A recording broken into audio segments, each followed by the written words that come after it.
Chegamos à última aula da semana, aula 18, eixo 5, Políticas de Justiça e Cidadania, e hoje o ponto 10 do seu edital, a proteção da infância e ambientes digitais, a aplicação do ECA e medidas de segurança por design.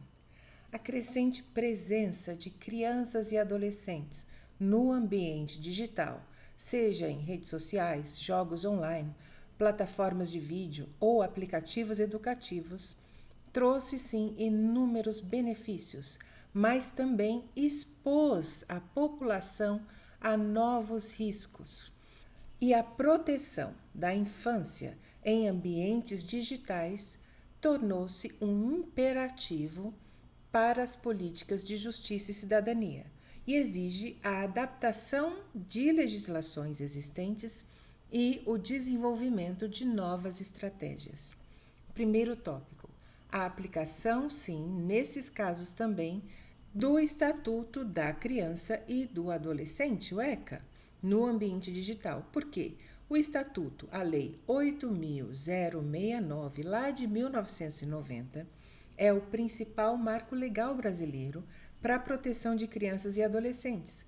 Embora ele tenha sido criado antes, muito antes da popularização da internet, os princípios e dispositivos são amplamente aplicáveis ao ambiente digital também. Exige sim uma interpretação e adaptação por parte então dos órgãos de controle e da sociedade.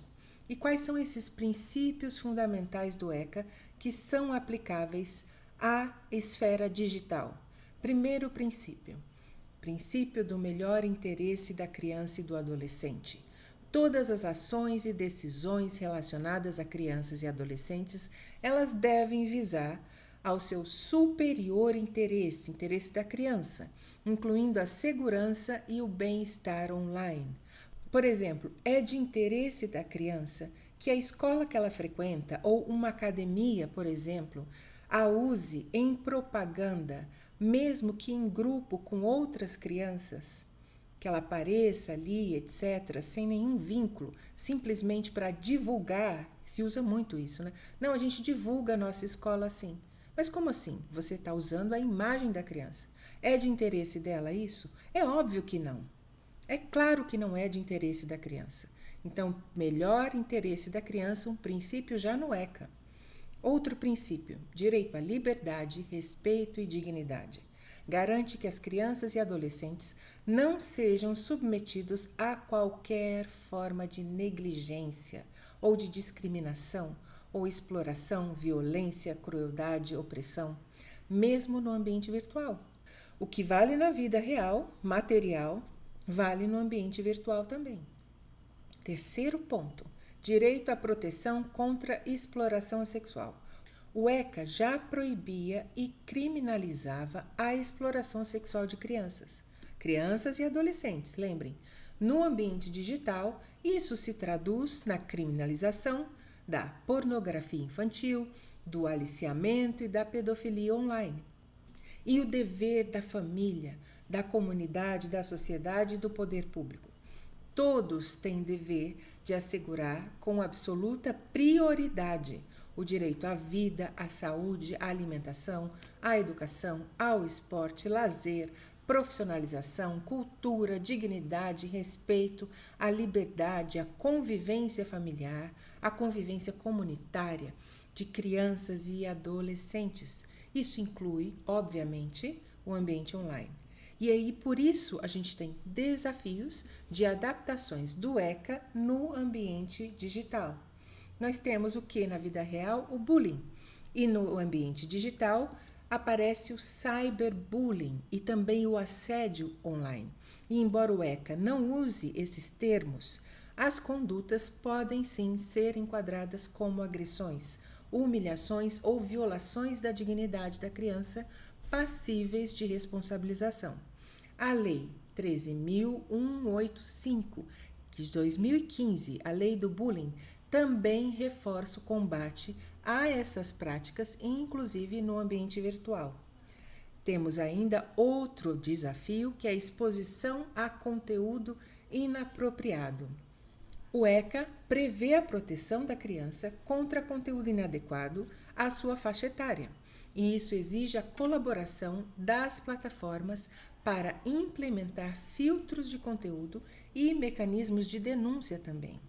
Mas o tráfico e exploração sexual online, porque a facilidade de comunicação na internet se tornou um vetor para o aliciamento e o tráfico de crianças para fins de exploração sexual. Então, exige a ação coordenada das polícias e do Ministério Público para combater a exploração e o tráfico online. Outro desafio, o uso excessivo e o vício digital, que, embora não esteja explicitamente lá no ECA, o direito ao lazer, à saúde e o desenvolvimento pleno, implica a necessidade de um uso equilibrado da tecnologia com a família e com a escola, desempenhando um papel crucial nesse aspecto. E também em relação a dados pessoais das crianças e adolescentes, a gente tem a LGPD, a Lei Geral de Proteção de Dados, que tem regras específicas e mais rigorosas para o tratamento de dados de crianças e adolescentes e exige, então, consentimento dos pais ou responsáveis e para garantir a privacidade dessa população, crianças e adolescentes. É o que a gente está discutindo agora, essa nova onda, né, de discussão. Ela não é nova, mas felizmente ela veio à tona e eu espero agora com mais segurança para as crianças. Outra questão importante: as medidas de segurança por design ou privacidade por design. É uma abordagem que propõe que a proteção da criança e do adolescente e dos seus dados seja incorporada desde a concepção e o desenvolvimento de produtos, de serviços nas plataformas digitais, e não como um extra ou uma correção posterior. Isso significa, então, que a segurança e a privacidade não são apenas recursos adicionais, mas devem ser elementos intrínsecos ao funcionamento de sistemas e aplicativos. E quais são esses princípios para a segurança por design para a infância? Primeiro, privacidade como padrão. Privacy by default.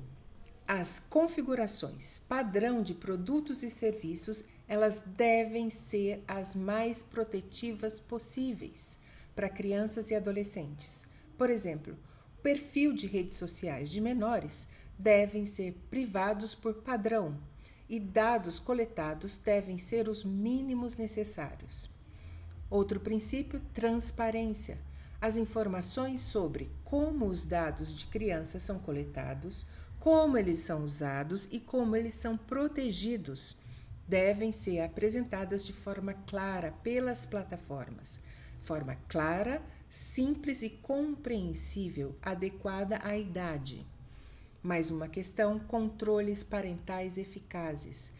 Os sites ou as plataformas, de um modo geral, devem oferecer ferramentas robustas e intuitivas para que os pais e responsáveis possam monitorar e gerenciar o uso digital dos seus filhos. E isso sem violar o direito à privacidade e o desenvolvimento do adolescente. E ainda, minimização de dados. Coletar só os dados estritamente necessários para a finalidade do serviço, evitando a coleta excessiva de informações de crianças. Segurança integral é outra questão. Implementar medidas técnicas e organizacionais que sejam robustas para proteger os dados das crianças contra vazamentos ou acessos não autorizados e outras violações. E ainda as plataformas precisam gerenciar a idade, desenvolver mecanismos eficazes para verificar a idade dos usuários e aplicar diferentes níveis de proteção e restrições também de acesso a conteúdos impróprios. Consideração do melhor interesse.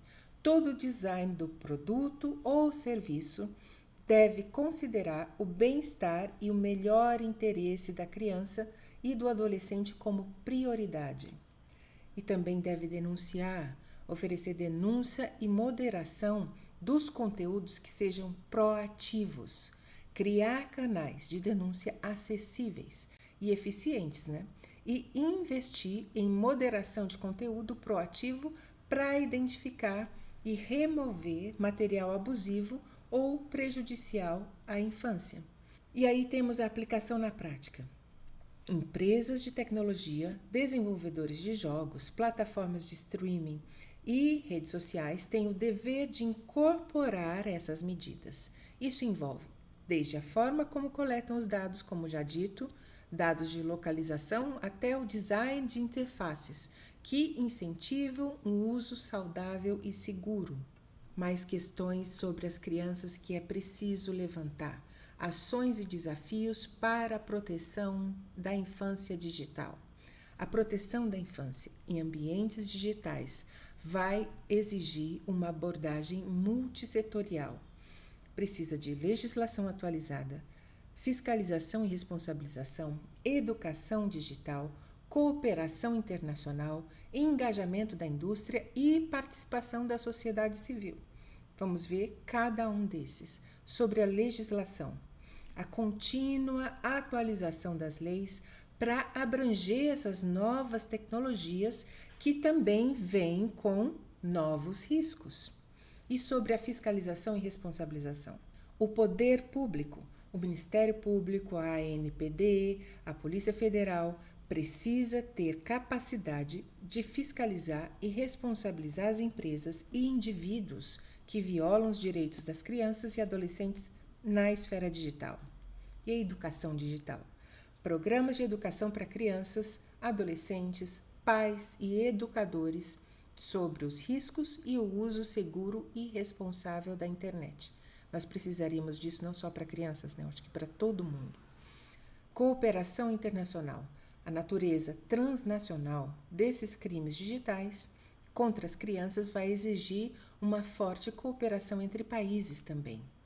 Engajar a indústria, a colaboração com empresas de tecnologia que invistam em segurança e privacidade por design e assumam a sua responsabilidade. E por último, participação da sociedade civil. ONGs e especialistas desempenham um papel crucial na denúncia, na pesquisa do que está ocorrendo e na proposição de políticas também. Então, todos juntos para a proteção da infância em ambientes digitais, porque esse é um desafio complexo que se move na velocidade da inovação tecnológica. E como nós sabemos, o direito ele se move a uma velocidade muito mais lenta do que a inovação da tecnologia. Então, a aplicação do ECA, combinada com a Lei Geral de Proteção de Dados e a adoção de medidas de segurança por design, são pilares que nós temos hoje, tá? E aí vamos ver até o fim da aula novas legislações que vão adequar essa situação à problemática no presente. Então, esses são o que nós temos hoje, pilares para garantir que a internet seja um espaço de desenvolvimento e aprendizado, e não de risco e exploração para crianças e adolescentes. E agora, como eu já havia avisado, nós temos uma nova legislação em trâmite. Pode ou não estar no seu concurso, pelo sim, pelo não e pela atualidade do tema, e a imprensa cunhou de efeito FELCA esse estatuto, né? Mas o nome técnico é Estatuto da Criança e do Adolescente na Internet. E vai se referir a um novo projeto de lei, que já foi aprovado pelo Senado e agora aguardando sanção presidencial, que estabelece, então, regras de proteção para menores no ambiente digital específico, vai ser lei específica. O ECA vai permanecer como lei geral. Tá? A proposta cria o Estatuto Digital da Criança e do Adolescente e prevê mecanismos como a verificação da idade, como falamos, controle parental, remoção imediata de conteúdos de abuso infantil e proibição de perfis para publicidade direcionada a menores. O objetivo é mitigar os riscos como o da exploração, né, sexual, sabemos, do assédio, do bullying e da incitação a vícios também. inclusive com multas e outras penalidades previstas em caso de descumprimento pelas plataformas. Os principais pontos agora vamos ver do projeto. Primeiro, verificação da idade. Implementação de mecanismos para verificar a idade dos usuários. O controle parental. Fortalecimento de ferramentas para que os pais e responsáveis possam monitorar as atividades online dos menores. Também remoção de conteúdo, como falamos. A exigência de remoção imediata de conteúdos relacionados a abuso ou exploração infantil. Proteção de dados. Fortalecimento das salvaguardas e do controle parental sobre a coleta e o tratamento de dados pessoais das crianças e dos adolescentes. Também a publicidade, a proibição do chamado perfilamento, que é a criação de perfis comportamentais das crianças, para direcionar a publicidade a crianças e adolescentes. Ainda responsabilidades das plataformas, a imposição, nesse estatuto, de novas responsabilidades aos provedores de internet para garantir a segurança das crianças. E as punições? Aplicação de advertências, multas, e essas multas elas precisam ser pesadas, então são de até 10% do faturamento ou até 50 milhões de reais. Suspensão temporária também ou proibição de atividades em caso de infrações. Atividades onde? No Brasil. E em qual contexto legal está sendo criada essa legislação? Essa proposta ela altera o Marco Civil da Internet, o próprio Estatuto da Criança e do Adolescente, então vai ser complementar, e a Lei Geral de Proteção de Dados, porque ela traz mais proteção para esse grupo específico de pessoas, crianças e adolescentes, e busca garantir o direito ao acesso e participação dos menores no ambiente digital, ao mesmo tempo em que procura assegurar a proteção contra os riscos que esse mesmo ambiente digital oferece. O presidente da Câmara dos Deputados, ele anunciou a criação desse grupo de trabalho, focado então em garantir a segurança das crianças e adolescentes na internet. Ele enfatizou que a discussão é inadiável, concordo sim, declarando que proteger a infância não é um favor, mas um dever que antecede os partidos, ideologias e disputas. Exatamente. Não é uma pauta de esquerda ou direita, é uma pauta de direitos das crianças, que interessa a toda a sociedade. E a iniciativa então foi impulsionada, sabemos, por um vídeo do youtuber Felca, que denunciou a adultização e a exploração de crianças e adolescentes, incluindo o caso de exposição sexualizada na internet. Nós temos ainda outras pautas prioritárias que são a respeito de crianças e adolescentes para a votação nesse segundo semestre. A gente ainda tem a PEC da Segurança Pública, a gente tem o Plano Nacional de Educação, PNE, para ser definido, e a regulamentação da inteligência artificial, entre outros temas. Então, o tema da segurança cibernética para as crianças e adolescentes é uma dessas prioridades. E é fato, gente, muitos outros youtubers e políticos também alegaram que eles já falavam sobre isso há muito tempo, o que é verdade. Muitas coisas acontecem assim na esfera pública. Elas vão, parece que maturando com diversas denúncias, muitas pessoas lutando para que uma proteção, um direito, uma responsabilização seja instituída. E aparentemente só, de repente acontece, né? Mas não foi de repente. Por isso que nenhuma pauta está totalmente descartada. O que hoje talvez esteja só na periferia do poder pode alcançar um grau de importância tal que não possa ser mais ignorado. E foi essa a questão. Essa pauta alcançou um grau de importância e movimentou a sociedade de tal forma que ela não pode mais ser ignorada. Eu tenho para mim que, felizmente, esse foi o caso, né? O direito das crianças na internet. Com isso, terminamos a semana. Nos vemos com mais uma aula na segunda-feira e até a sua prova. Tem aula aqui. Se você precisar, material organizado para você. Fiquem bem e até a próxima aula.